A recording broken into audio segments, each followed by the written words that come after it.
तापमान जो है सामान्य से कम है। हालांकि आज जो धूप निकली है इसका बदलाव का असर किसानों पर पड़ रहा है। बारिश के कारण फसलें खराब हो रही हैं, तो वहीं मौसम में ये बदलाव जहां लोगों को राहत दे रहा है। तो देखिए, मौसम ने यू टर्न ले लिया है, पहाड़ों पर बारिश, लेकिन मैदानी इलाकों पर इसका सीधा सीधा असर देखने को मिल रहा है। लगातार तापमान में गिरावट भी देखने को मिली है। अप्रैल का महीना जो कि जिसकी शुरुआत काफ़ी ठंडक भरी रही है, लगातार बारिश होती रही है और आज से जो IMD की ओर से उम्मीद जो अनुमान लगाया गया है उसके मुताबिक बताया गया है कि अब लोगों को बारिश से राहत मिलेगी और धूप दिन प्रतिदिन बढ़ती जाएगी, टेम्परेचर दिन प्रतिदिन बढ़ता ही जाएगा। तो तस्वीरें हम आपको दिखा रहे हैं, ये तस्वीरें आप देखिए और इन तस्वीरों में स्पष्ट तौर पर देखा जा सकता है कि मौसम के जो सुहाना हो रहा है।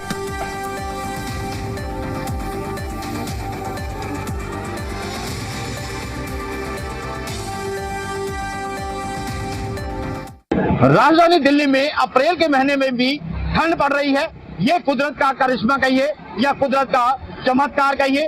अप्रैल के महीने में गर्मी, बेहद गर्मी पड़ती है, लेकिन अप्रैल के महीने में भी ठंड पड़ रही है और लोगों को ठंड लग रही है। मौसम सुहाना हो रहा है और जो पहाड़ों पर बर्फबारी हो रही है, जबकि पहाड़ों पर जनवरी और फरवरी में बर्फबारी होती है, लेकिन अप्रैल के महीने में भी बर्फबारी हो रही है। तो लगातार अप्रैल के महीने में ठंड पड़ रही है। यहाँ की लगातार बूंदाबांदी भी हो रही थी और बरसात के चलते लोगों को ठंड महसूस हो रही है। लेकिन सबसे बड़ी बात यह है कि जो किसानों की फसल है वो खराब हो रही है, जिसे किसान परेशान है। और इस वक्त मेरी मौजूदगी रजौरी गार्डन विधानसभा के टैगोर गार्डन इलाके में है और यहाँ हालांकि आज धूप निकल रही है, लेकिन लगातार बर्फबारी होने के कारण और अप्रैल में ठंड होने के कारण लोगों को ठंड जरूर महसूस हो रही है। राजेश शर्मा, जी मीडिया, दिल्ली। अब चलिए आपको कुछ ग्राफिक्स दिखाते हैं मौसम से जुड़े हुए। IMD ने दिल्ली NCR में जो मौसम का अनुमान लगाया, आज से तेज धूप और गर्म मौसम का असर आपको देखने को मिलेगा। दिल्ली में हल्के बादल आएंगे, लेकिन बारिश की उम्मीद नहीं जताई जा रही है। हवाएं 1020 किलोमीटर प्रति घंटे की रफ्तार से जरूर चलेंगी। अधिकतम तापमान आज का 32 डिग्री सेल्सियस से न्यूनतम तापमान 17 डिग्री सेल्सियस तक रह सकता है।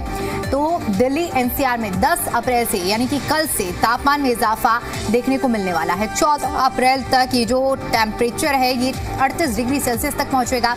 अब जो वेस्टर्न डिस्टर्बेंस है ये कमजोर हुई है और इस कमजोरी की वजह से बारिश खत्म हुई है। मार्च और अप्रैल की शुरुआत में ठंडक देखने को मिली, मौसम बदला, लेकिन आने वाले दिनों में लोगों को तेज धूप और पसीने भरी गर्मी से दो चार होना पड़ेगा। 10 अप्रैल से तापमान में इजाफा होगा। 14 अप्रैल तक ये टेम्परेचर बढ़ते बढ़ते 38 डिग्री सेल्सियस तक पहुंच जाएगा। वेस्टर्न डिस्टर्बेंस कमजोर हुआ है और वेस्टर्न डिस्टर्बेंस कमजोर होने की वजह से बारिश भी अब नहीं होगी। मार्च और अप्रैल की शुरुआत ठंडी रही, लेकिन अब मौसम यू टर्न लेगा। अब कारण भी जान लीजिए कि अप्रैल में ठंड क्यों पड़ी है। लगातार उत्तरी हवाओं की वजह से ये हवाएं मध्य और उत्तरी एशिया की तरफ से आ रही हैं। इन हवाओं में नमी भी है, जिससे मौसम ठंडा बना हुआ है। इसके साथ उत्तरी राजस्थान और दक्षिण पंजाब का भी कुछ असर देखने को मिल रहा है। इस सिस्टम से बंगाल की खाड़ी और अरब के क्षेत्र में भी बदलाव देखने को मिल रहा है। तो अप्रैल में ठंड का लगातार एहसास और ठंडी हवाएं जारी हैं। इसके पीछे का कारण है जो हवाएं हैं उत्तरी एशिया की तरफ से आ रही हैं। हवाओं में नमी है, जिसकी वजह से मौसम जो ठंडा बना हुआ है। उत्तरी राजस्थान और दक्षिणी पंजाब पर भी चक्रवर्तीय तूफान का जो असर है वो भी देखने को मिल रहा है। अब देखिए, नमी वाली हवाओं से टेम्परेचर में शिफ्ट देखने को मिलता है। कई इलाकों में ओलावृष्टि होने की और ठंड भी बढ़ गई। अप्रैल के पहले 7 दिनों में सिर्फ एक दिन ही अच्छी धूप निकली थी। इसके अलावा हर दिन हमें रोजाना बारिश की और बादलों की, घने बादलों की तस्वीरें देखने को मिली हैं। जो तापमान है, लेकिन अब इसमें ज़रूर बदलाव देखने को मिलने वाला है और अब बारिश से आपको राहत ज़रूर मिलने वाली है।